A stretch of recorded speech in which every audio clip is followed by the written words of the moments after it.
jungle. Audio Jungle.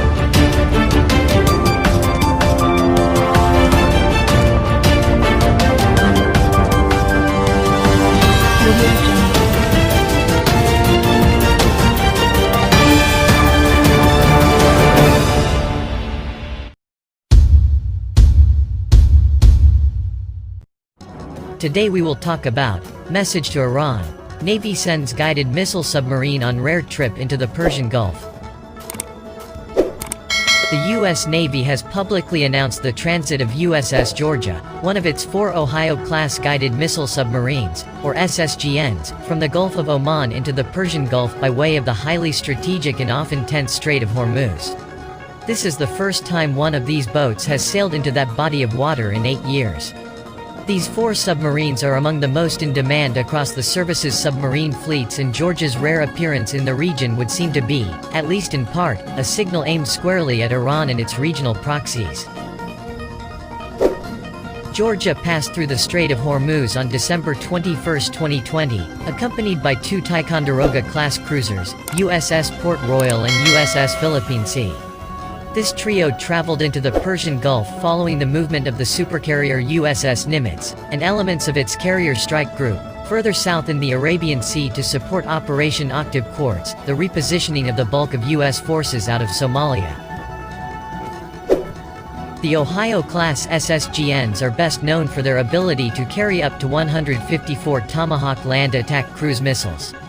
However, they typically only carry around 100 of these weapons, a still impressive amount, and are actually multi-mission platforms capable of carrying special operations forces and other highly specialized equipment, including various unmanned platforms, all while acting as discrete underwater intelligence fusion nodes and command centers.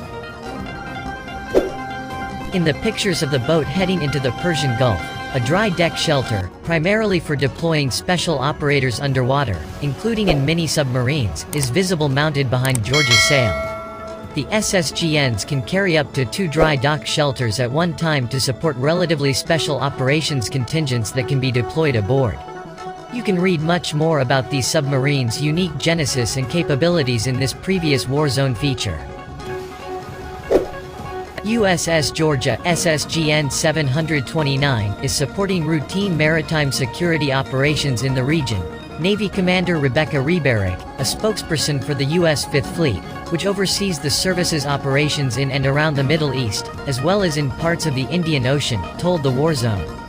The U.S. Navy, alongside our partners, maintain a constant state of vigilance to ensure the critical waterways remain safe for the free flow of commerce. Georgia's presence in the U.S. Fifth Fleet area of operations demonstrates the U.S. Navy's ability to sail and operate wherever international law allows, an official news story also said. As an inherently flexible maneuver force, capable of supporting routine and contingency operations, Georgia's presence demonstrates the United States' commitment to regional partners and maritime security with a full spectrum of capabilities to remain ready to defend against any threat at any time. Though the Navy has described Georgia's activities as being in support of routine operations, it is still highly unusual that it would make light of this transit at all. Commander Rebarek told the War Zone that this is the first time the service has publicly announced the arrival of an Ohio-class SSGN in the Persian Gulf since 2012, when the USS Florida sailed in via the Strait of Hormuz. USS Georgia had also previously made a public trip into that body of water in 2009. The service is typically very tight-lipped about releasing information about the movements of its submarines, in general, and is even more secretive about the more specialized boats it has in service. That Georgia made the transit through such a sensitive area on the surface, where it would draw more attention, but also be at greater risk, is noteworthy, as well. It's also not clear how long Georgia was in the general area before heading into the Persian Gulf proper. In September, the submarine made a port visit to Diego Garcia, a British territory in the Indian Ocean that hosts major U.S. air and naval bases. The month before that boat stopped at Naval Station Rota in Spain, which sits on the Atlantic Ocean right at the mouth of the Mediterranean Sea.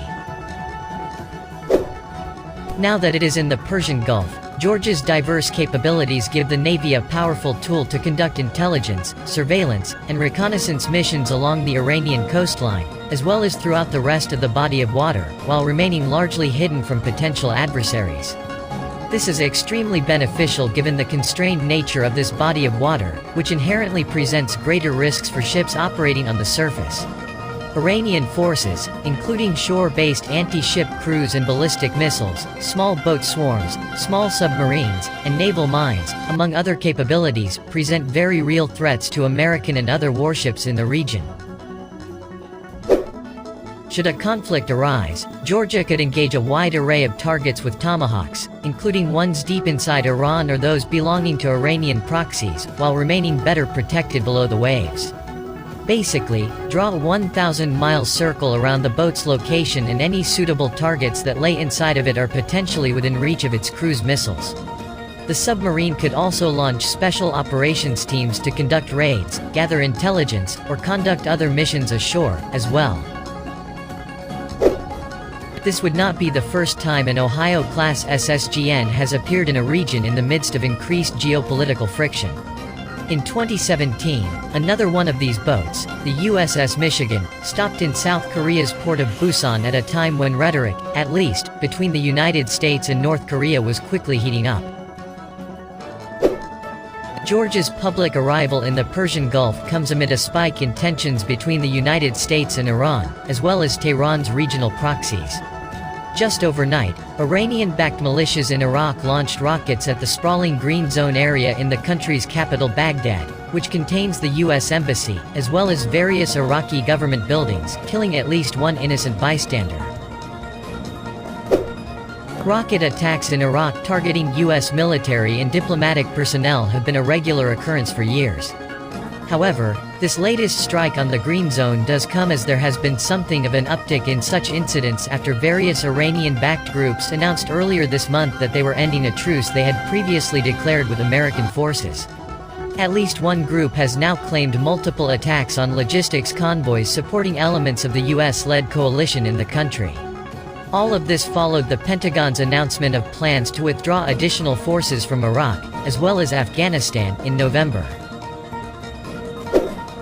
All those are factors that make it prudent to have a strong defensive posture right now in the region, a military official told Politico earlier this month, but added that, while there were troubling indicators of potential attack preparations in Iraq by Iranian-backed militias, there were no clear offensive movements at that time.